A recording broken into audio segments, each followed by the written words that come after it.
Bonjour Carole Hurth. Bonjour.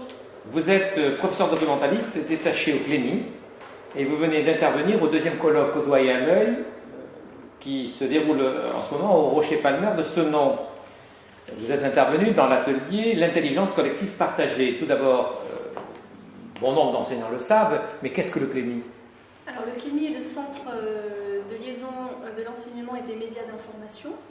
C'est en fait le centre chargé par le ministère de l'Éducation nationale de promouvoir l'éducation aux médias dans tout le système éducatif, de l'école au lycée. Donc nous proposons des ressources pédagogiques, nous organisons des formations, nous organisons également la semaine de la presse et des médias dans l'école chaque année. Oui, parce que le CLEMI, c'est surtout connu par les journaux lycéens. Pour moi, CLEMI, moi qui suis ancien chef d'établissement, CLEMI égale journaux lycéens. C'est une grosse partie, les journaux scolaires et lycéens en fait sont un projet majeur au CLEMI.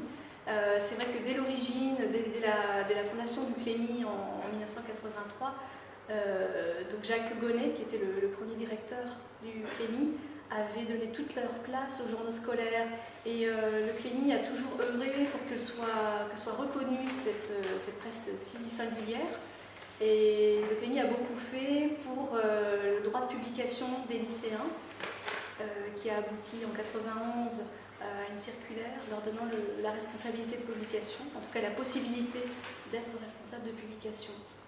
Avec votre collègue Pauline Mercury, vous avez présenté des outils de médias socio-techniques, et en particulier vous avez présenté Scoopit, un peu NetVice, mais surtout Scoopit.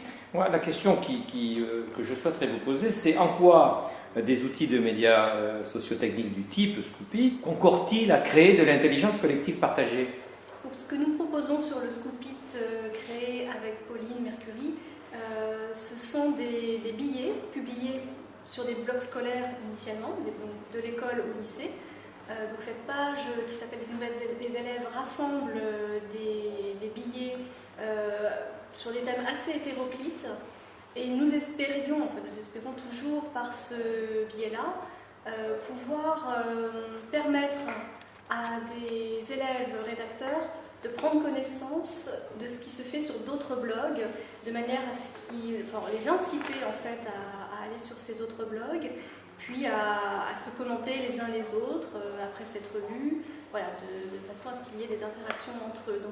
Et c'est cette interaction qui crée l'intelligence collective? Nous pensons que ça peut le faire, ça peut la créer, mais c'est vrai que tout dépend aussi beaucoup de l'organisation propre à chaque rédaction. Donc il me semble que vraiment il y a une façon de s'organiser qui peut contribuer à ce que les élèves collaborent avec leurs enseignants également, de manière à créer davantage ensemble.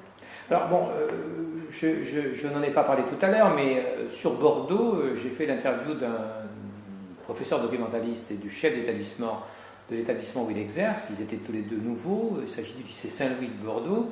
Le professeur documentaliste a proposé, il a été suivi en cela, la création d'un NetVice, un portail. Deux Scoopit existent, un NetVice. Et en fait, l'idée est particulièrement intéressante, mais il se pose la question aujourd'hui, comment faire en sorte pour que les élèves puissent utiliser cet outil, aller plus souvent, plus régulièrement et de façon plus engagée sur cet outil. Je crois que vous avez un petit peu abordé ce problème tout à l'heure. Alors on a commencé à le faire, en effet. On se rend compte donc avec ma collègue Pauline Mercury que ça doit passer par une médiation de notre part, c'est-à-dire qu'ils ne vont pas y aller spontanément, ils ne vont pas l'utiliser spontanément. Et voilà, on a le projet de les guider, et notamment en passant par les enseignants, pour que l'enseignant fasse, que ce soit une habitude en classe que de consulter Scoopit, de l'intégrer vraiment dans l'atelier du blog finalement, consulter, c'est-à-dire lire ce que font d'autres, pour produire soi-même. Alors si ça se fait en classe, ça signifie que dans la classe, on doit avoir une arrivée d'Internet, on doit avoir le matériel pour cela. Or, on est encore un petit peu loin de cette réalité dans mon nombre de lycées. Si dans certaines régions, certaines académies on l'a développé, ce n'est pas le cas partout, et encore moins peut-être au niveau des collèges. En effet, ça peut être un frein. Maintenant, on peut supposer que ceux qui font des blogs ont quand même un accès à l'Internet. Ont quelques ordinateurs à leur disposition. Mais je reconnais que ça peut être un frein dans certains établissements. Et quel peut être à ce moment-là dans l'établissement le rôle justement de ce professeur documentaliste pour faire en sorte qu'il y ait une sorte d'accélération? Une accélération pour, de l'usage. Pour les usages.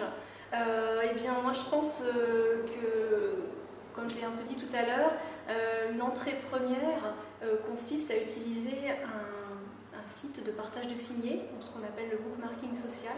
Je l'ai dit pour les enseignants, mais ça peut être exactement la même chose pour les élèves, c'est-à-dire on commence par ce qu'il y a de plus simple, qui consiste à garder en mémoire les signés les plus intéressants.